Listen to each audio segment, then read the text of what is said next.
Today we're talking about attitudes of flight, how your plane is oriented relative to the horizon. If you look outside, you can see the cockpit is just about 4 inches below the horizon line. We're flying straight with a decent rate of speed. This is the cruise attitude. Let's see how it reads on your instruments.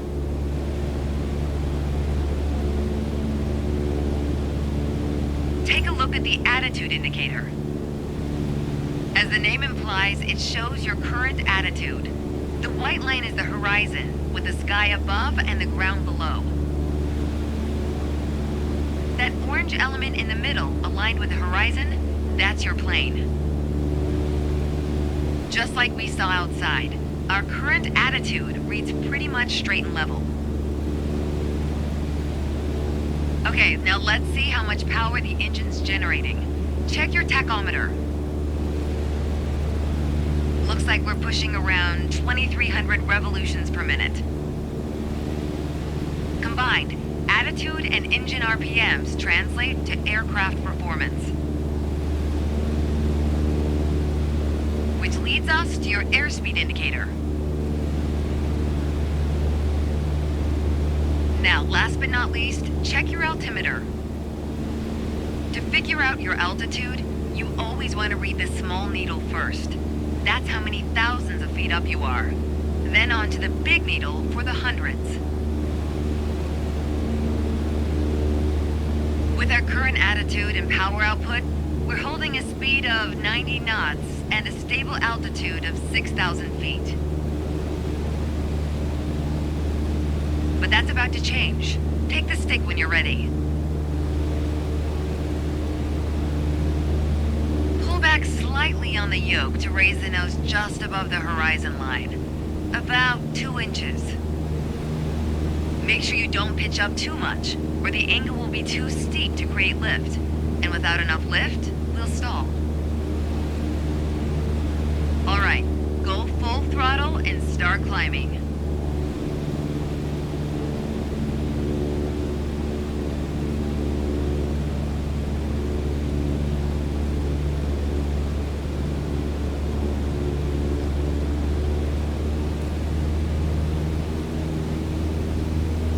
Slightly on the yoke to raise the nose just above the horizon line. About 2 inches.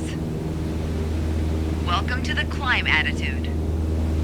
See how it shows up on your attitude indicator and tachometer? According to your altimeter, we're gaining altitude. But we're losing airspeed even at full throttle, proving you can't avoid basic physics while making a climb. Okay, before we go on, let's get back to a cruise attitude. Ease up on the yoke and aim your nose just below the horizon. Then throttle back down to 2,300 RPMs.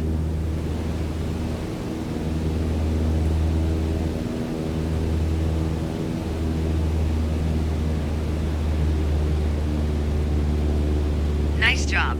We're now set up with the same attitude and power we had at the top of our lesson.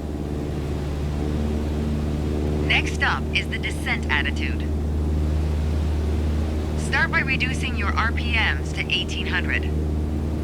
Then drop the plane's nose a bit further below the horizon.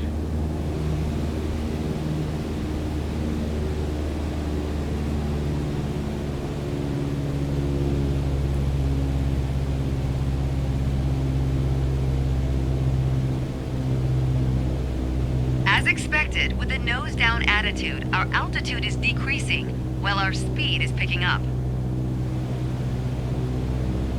Why don't you get us back to a cruise attitude, and we'll hit the last part of our lesson.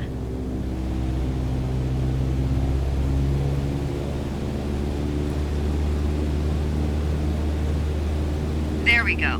Now that we know how to cruise, climb, and descend, let's talk about the turn attitude. Gently pull the yoke left or right to start rolling the plane.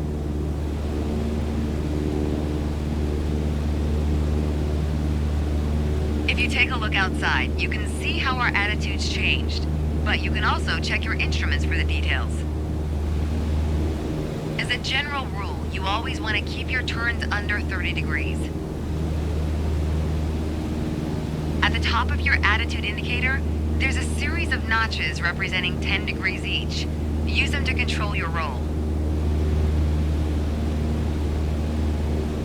Notice the more you turn, the more you need to pull back on the yoke to maintain altitude.